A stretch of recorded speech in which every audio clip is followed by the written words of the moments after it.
ஒரு பெரிய பசுமை நிறைந்த காட்டில் தீய நரி, நல்ல முயல், விவேகமான மான், துணிவான குருவி மற்றும் பொறுமையான ஆமை ஆகிய 5 நண்பர்கள் வாழ்ந்தனர்.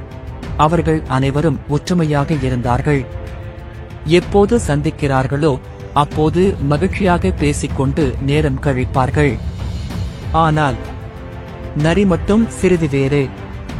அது எப்போதும் ஏதாவது சூழ்ச்சி தீட்டிக் கொண்டிருக்கும். ஒரு நாள் நண்பர்கள் அனைவரும் சேர்ந்து வீட்டிற்கு உணவு தேடுவதற்காக ஒரு நீண்ட பயணம் சென்றனர். அவர்கள் ஒவ்வொருவரும் ஒரு பக்கம் சென்றனர். நாம் 1 மணி நேரத்திற்கு பிறகு இங்கே திரும்பி வர வேண்டும் என்று மான் கூறியது. அனைவரும் ஒப்புக்கொண்டனர். ஆனால் நரி சுயநலமாக தனக்கு மட்டும் உணவை சேகரிக்க நினைத்தது. அது பயத்துடன் ஒரு இருண்ட குகைக்குள் சென்றது. அங்கு மிக்க உணவு கிடைத்தது. இதை நண்பர்களிடம் பகிர்ந்தால் என்னிடம் குறைவாக இருக்கும் என்று நரி கருதியது.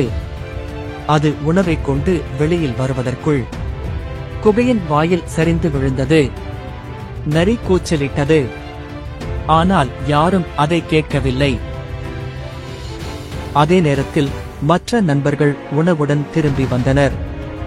நரி காணாமல் போனது. மான் நம்முடைய நண்பரை கண்டுபிடிக்க வேண்டும் என்றது.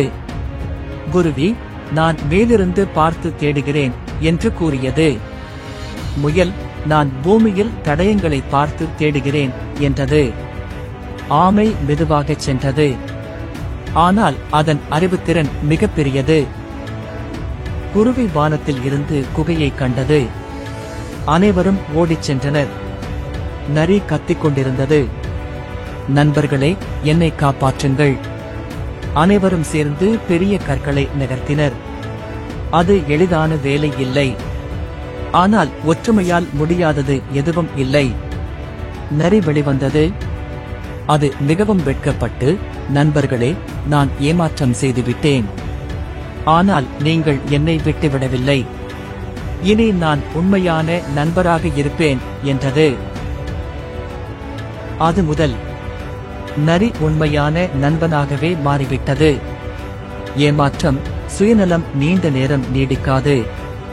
நட்பு, ஒற்றுமை எப்போதும் வெற்றி பெறும்.